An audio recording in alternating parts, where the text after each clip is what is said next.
Hello there, welcome everyone to James Dakin's 10 Minute Country. This is episode 4, and in this episode we're going to be looking at 5 country songs dating back to 2012 that I think should have been way bigger than they were. They were all released as singles, and not one of them cracked the top 20, and there's a little bit of a fallacy for each one involved. So we're going to have a look today at what those 5 songs are, and the reasons behind, the potential reasons behind why they might have stalled or not really taken off as they have.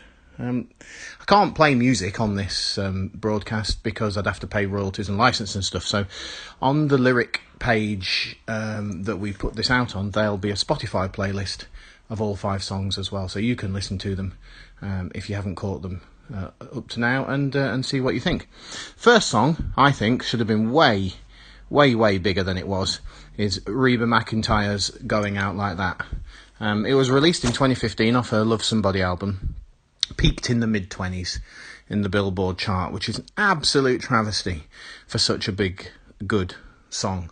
I'm not a terrific Reba fan. I don't own any of her albums. I wasn't at her C2C performance, even though I was there that year, because she's just not my type of thing. But there's 2 songs on that album, Love Somebody, they're released in 2015. The Just Like Them Horses one and Going Out Like That really were cracking examples of a legendary artist doing modern country, and neither of them did particularly well. Going Out Like That, though, I think is brilliant. It's a huge chorus. The narrative is strongly female, but I think there's still plenty of elements in there to appeal to guys as well. There's a positive message running all through the song. It's a redemptive song about a woman on the comeback from a marriage, presumably, or a relationship. And there's positive lines. Here comes the life of the party, and she's smiling while she's throwing back shots.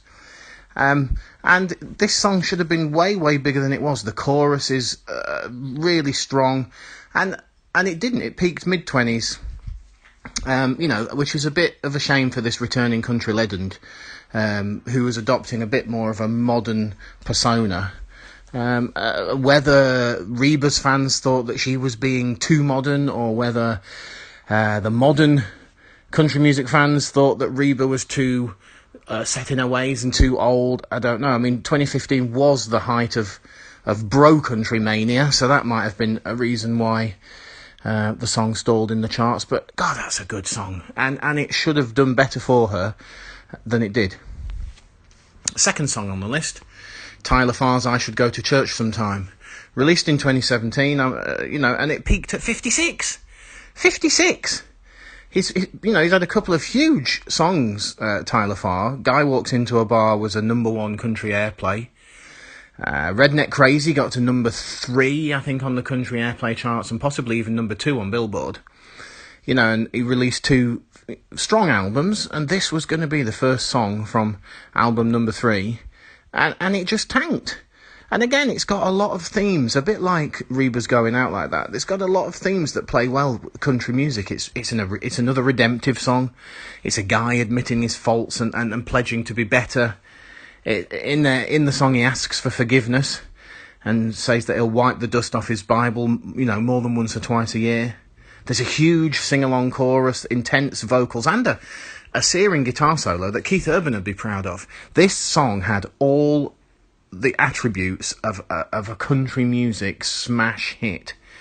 And it peaked at 56. And in fact, it sort of sent his career into a tailspin since then, because he then released a song this year done with Christian Bush. And I don't think that's made a terrific impact either, which is a shame, because, I like a load of songs on his first 2 albums.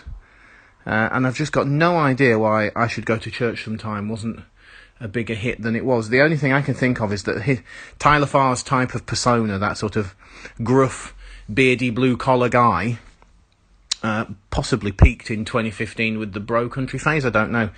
There are other acts out there like Kip Moore and maybe even Lee Brice who are struggling for traction in the charts right now. And they share a commonality: the gruffness and the honesty and the intensity. Country music now is sort of dominated by clean-cut, fresh-faced guys You know, people like Russell Dickerson and Kane Brown, Dan and Shay even, Brett Young, Chris Lane, Morgan Evans.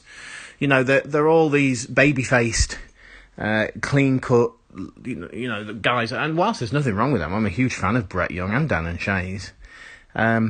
People like Kip Moore, Lee Bryce, Tyler Farr don't seem to be de rigueur in the country music world right now, which is a shame, because I Should Go to Church Sometime, the second song on our list, should have been a huge smash.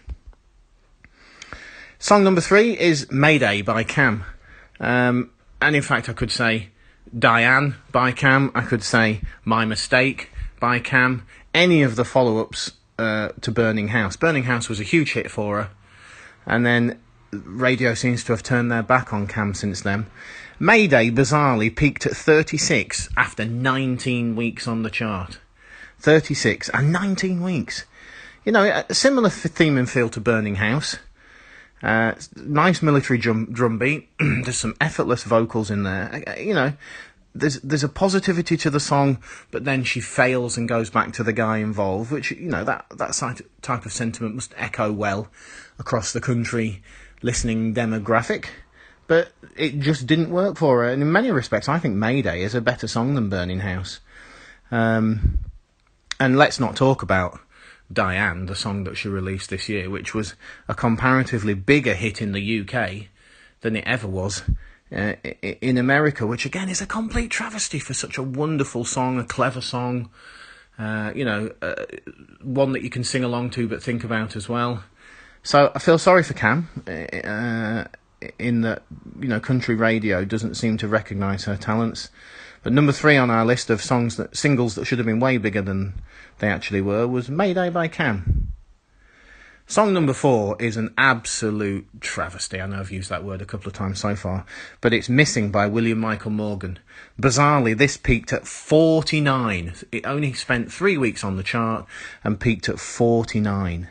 Oddly, his first single, I Met a Girl, which is far inferior, in my opinion, to Missing, was top 10 Billboard and number 2 on the country airplay charts. It's got 19 million views or listens on Spotify compared to the 4 million for Missing. I just don't get it, because, you know, in these post-Midland drinking problem days when that traditional country voice and the traditional country sound is popular, you know, it's amazing that Missing stalled at 49. You know, people like Chris Janson and Mo Pitney, are bringing back that type of 70s plus sound. Missing is an absolutely superb song. It's laid-back sound, it's guitar and fiddle driven. You know, it's a beautifully escapist song about leaving the modern world behind. And again, you know, who in Radioland doesn't have those thoughts on a daily basis? How did this not play well? It's got the strongest, longest sing-along chorus that I've heard in years. It's one of those choruses that you could just sing over and over again. So how the hell William Michael Morgan with Missing only peaked at 49 is beyond me. I do not know. This is one I can't fathom. I cannot fathom, given that his previous single was a top 10 hit. Maybe I Met a Girl sounds a bit more traditional. I don't know. It sounds a bit like Blake Shelton to me in parts. But that's just lazy on the part of the listeners in America. I don't get that one at all. That's probably my biggest surprise on the list. Missing by William Michael Morgan. The last one on our list, number 5 of singles that should have been way bigger than they were, is Love and Theft's Running Out of Air. This one was released back in 2012, the oldest single on our list, but it peaked at number 38 on the charts. It was possibly released when country music wasn't ready for a sort of pop country crossover.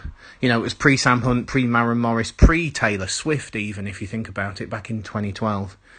But it's got a huge infectious chorus, funky rhythm, Maroon 5 style sort of guitars that are part country, part rock. You know, everything was set up for these guys to become massive stars, but radio didn't buy it. And, they continue on as a duo today. They've just released a new song, in fact, in June, called You Didn't Want Me. But yeah, Running Out of Air is one of my favourite ever, what I would call sort of near-miss songs. I absolutely love it. And actually, in a strange twist of fate, Love and Theft can count themselves doubly unlucky, because they appear twice on this list. they actually wrote Reba McEntire's Going Out Like That as well. So for me, they've had two songs that should have been way bigger than they actually are. I think if they released Running Out of Air today in this sort of meant to be post the middle world, it would be a smash hit. I looked back at what the most popular songs were in 2012, and in the top 10, it was Josh Turner, Brantley Gilbert, Dustin Lynch and Gloriana. So you can see that people were listening to slightly more traditional things back in 2012. The world wasn't ready for Love and Theft's Running Out of Air, but if they released it now, it would be an absolute smash. So those are my 5 songs. Not Going Out Like That by Reba McEntire, Tyler Farr, I Should Go to Church Sometime, Cam's Mayday, William Michael Morgan's Missing, and Love and Theft's Running Out of Air. All should have been bigger songs than they actually were, and they all deserve to be top 5, top 3, number 1 smashers, and they weren't, for one reason or another, known only